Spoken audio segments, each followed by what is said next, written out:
कली की 3 ऐसी बड़ी चाल जिसने बर्बाद कर दी वेद की पूरी जिंदगी। आखिर क्या करेगी आरती। आरती अंजलि अवस्थी की कहानी एक ऐसे मोड़ पर आ गई है जहां पर आरती कुछ भी नहीं कर सकती, क्योंकि एक तरफ तो आरती के बहुत सारे केसेस है, उसकी मम्मी को 21 साल पुराना हक दिलवाना है, वहीं दूसरी तरफ उसका प्यार है और वह उसके प्यार को भी नहीं छोड़ सकती। हालांकि वह सभी के सामने नहीं बता रही है कि वह वेद से प्यार करती है, लेकिन उसके आंसू ही बता रहे हैं कि वह वेद से बहुत ज्यादा प्यार करती है। और इसी सीक्वेंस से हमें पता चलता है कि आरती और वेद की प्रेम कहानी हमें आगे जाकर देखने को मिलने वाली है। अगर हम बात करें हाल ही के एपिसोड में, तो हाल ही के एपिसोड में हमें देखने को मिला कि किस तरीके से आरती महक की सगाई में जाती है, जहां पर जाने के बाद कली सबसे पहले तो आरती की बेइज्जती कर देती है, क्योंकि कली को पता है कि अगर हम आरती की बेइज्जती नहीं करेंगे तो वह मोहरा नहीं बन पाएगी। पूरा ही राजपूत परिवार, ठाकुर परिवार, राजवंशी परिवार सिर्फ और सिर्फ कली के कहने पर आरती को मोहरा बनाना चाहता है और मोहरा बनाकर आरती को पूरी तरीके से खत्म करना चाहता है। अगर हम बात करें युवराज सिंह ठाकुर की, तो युवराज सिंह ठाकुर आरती को बारात में आने से पहले ही आरती को मारने की पूरी कोशिश करेगा। आरती के पीछे बहुत सारे गुंडे भेजेगा ताकि आरती पूरी तरीके से खत्म हो जाए। उसकी मम्मी जैसी व्हील चेयर की हालत पर बैठी है,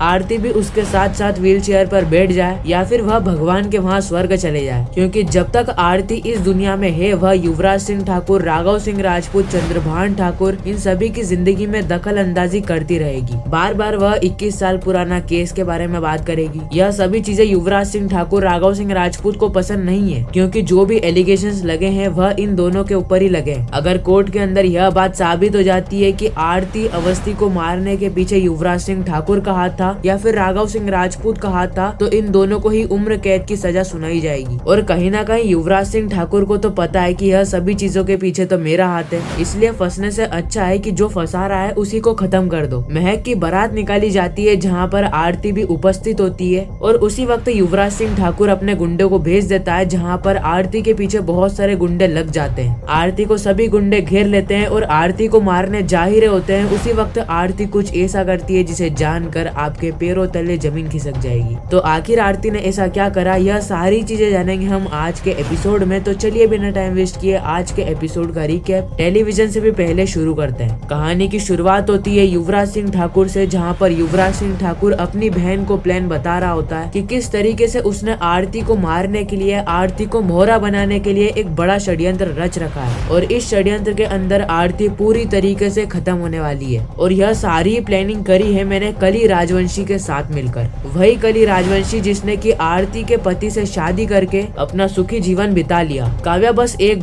बार अगर आरती की मौत हो गई ना, उसके बाद तो हम सुखी जीवन जिएंगे, क्योंकि जब तक आरती इस दुनिया के अंदर है ना, तो आरती बार बार मेरी जिंदगी में आकर मुझे परेशानी करती रहेगी। इन्हीं सब चीजों से छुटकारा पाने के लिए मैं आरती को पूरी तरीके से खत्म करना चाहता हूँ, और इन सभी चीजों के अंदर मेरा साथ देंगे राघव सिंह राजपूत, कली राजवंशी, वैभव सिंह राजपूत, अभय सिंह राजपूत, यह सभी लोग मेरा समर्थन करेंगे। और अगर मैं गलती से कहीं फंस भी जाता हूँ तो मेरे को टेंशन लेने की जरूरत क्या है, क्योंकि मेरे साथ तो स्वयं देश के सबसे बड़े एडवोकेट राघव सिंह राजपूत खड़े हैं। अगर मैं कोई भी केस के अंदर फंस जाता हूँ तो मैं तो राघव सिंह राजपूत का दामाद हूँ ना। राघव सिंह राजपूत तो मेरे समधी है, तो राघव सिंह राजपूत मुझे बचा लेंगे। इसीलिए तो मैंने राजपूत परिवार के अंदर शादी करी है कि अगर मैं कोई भी केस के अंदर फंस जाता हूँ तो महक के पिता यानी कि राघव सिंह राजपूत मुझे बचा लेंगे। युवराज कहता है कि आरती को मारने के लिए मैंने बहुत सारे गुंडे तैयार कर रखे। वेद को भी समझा रखा है कि वह आरती के घर जाके कहे कि आरती तुम बारात के अंदर आओ, बारात के अंदर आओ।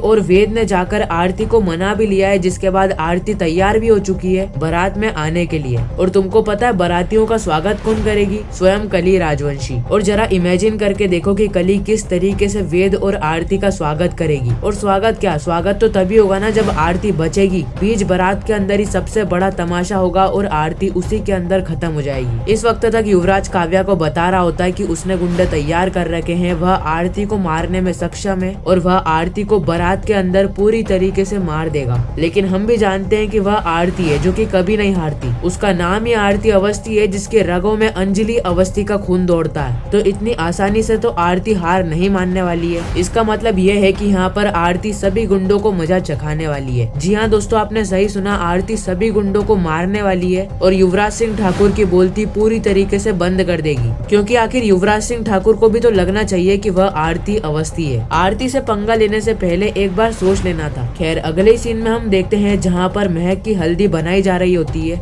वेद की हल्दी के अंदर वेद आता है, कली आती है, आरती आती है, चंद्रभान ठाकुर, महक सिंह राजपूत, युवराज सिंह ठाकुर, यह सभी लोग आते हैं और इतने अच्छे अवसर के अंदर आरती कली से भिड़ जाती है। हम देखते हैं कि आरती कली को कहती है कि कली तुम तो पैसे लेकर चले जाओगी ना, तुम तो बहुत ज्यादा मतलबी हो। मैंने तुम्हारी शादी वेद जी से इसीलिए करवाई थी ना ताकि वेद जी को छोड़कर तुम हमेशा हमेशा के लिए चले जाओ। कली कहती है कि आरती मैं तो वेद जी के साथ सुखी जीवन जी ही रही थी, लेकिन आप आई मेरी जिंदगी के अंदर बहुत बड़ी परेशानी बनकर। आप बार बार मेरे पति को फोन करती हो। अगर मेरे पति को बार बार फोन करना ही था तो मेरी शादी वेद जी से क्यों करवाई? अगर आप वेद जी से प्यार करते हो तो आपको ही वेद जी से शादी करनी थी ना। मेरी शादी भला आपने वेद जी से क्यों करवाई? आरती कली की बातें सुनकर इस वक्त तक बहुत ज्यादा हैरान हो जाती है कि आखिर कली ऐसी बातें कर कैसे रही है, इतनी बड़ी बड़ी बातें कर रही है। आरती को इस वक्त तक यह बात बुरी लग जाती है और वह कली को कहती है कि कली, मैं वेद जी से प्यार भरी बातें करने के लिए फोन नहीं करती हूँ, बल्कि मैं वेद जी को इसीलिए फोन करती हूँ ताकि मैं केस के सिलसिले में बात कर सकूँ। केस के सिलसिले में जो भी जानकारी मुझे चाहिए रहती है वह सारी जानकारी मैं वेद जी से लेती रहती हूँ। इसमें हर्ज क्या है और इसमें दिक्कत क्या है? कली कहती है कि दिक्कत यहाँ पे है कि आप तो केस के सिलसिले में बातचीत करती ही हो, लेकिन मेरे पति वेद जी वह तो आपसे प्यार भरी बातें करते हैं ना, वह तो चाहते ही है कि वह आपसे प्यार भरी बातें करे, आपसे प्यार करे। आरती कहती है कि मैंने वेद जी को कितनी बार मना करा है कि आप ऐसी बातें मत करा करिए, लेकिन वह सारी तो वेद जी की गलती है ना, वेद जी को तुम्हें समझाना चाहिए। कली कहती है कि क्या समझो उस वेद राजवंशी को जो कि आपके प्यार में ही पागल है, वह मेरी बात तो सुनता कहाँ है। अगर कोई मुझे धक्के मार के घर से बाहर भी निकाल देना तो वह हालचाल पूछने के लिए भी नहीं आएगा। क्या मतलब ऐसे पति का? इससे अच्छा तो ऐसे पति को छोड़कर गाड़ी, बंगला, मकान, पैसा सब कुछ लेकर फरार हो जाओ और मैं तो यह सारी चीजें लेकर इस शहर से कहीं दूर चले जाऊंगी। इसके बाद ना ही मैं अवस्थी परिवार की शक्ल देखूंगी, राजपूत परिवार की, ना ही ठाकुर परिवार की, और राजवंशी परिवार की तो बिल्कुल भी नहीं, जिस राजवंशी परिवार के अंदर वेद जी जैसा शेर रहता है। शेर मतलब जानवर। कली कहती है कि आरती तुम वेद जी से शादी कर लो, तुम्हें तो मैंने पूरी छूट दे रखी है, लेकिन उसके पीछे एक गहरी शर्त है। गहरी तो नहीं बोलूंगी, एक छोटी सी शर्त है और वह शर्त ये है, तुमने राजपूत परिवार, ठाकुर परिवार और राजवंशी परिवार के ऊपर जो भी एलिगेशंस लगाए हैं, जो भी केस तुमने फाइल करी है, वह सारे ही केस तुम वापस ले लो। अगर तुम सारे ही केस वापस ले लेती हो तो कोई प्रॉब्लम नहीं है, तुम्हें तुम्हारा पति मुबारक है, तुम्हें तुम्हारा प्यार मुबारक है, तुम्हें तुम्हारे वेद जी मुबारक है। तुम वेद जी के साथ अपना सुखी जीवन बिताओ ना बिताओ, उससे मुझे कोई भी फर्क नहीं पड़ेगा। मैं तो पैसा, गाड़ी, बंगला सब लेकर फरार हो जाऊंगी, और अगर आप शर्तों को नहीं मानती हो तो मैं वेद जी को तो कभी भी नहीं छोड़ने वाली। इतना तो याद रखिएगा आरती जी। आरती कहती है कि वेद जी तुम्हें ही मुबारक है, तुम्हारे पति तुम्हें ही मुबारक है। भला वेद जी मेरी जिंदगी में आकर भी क्या कर लेंगे?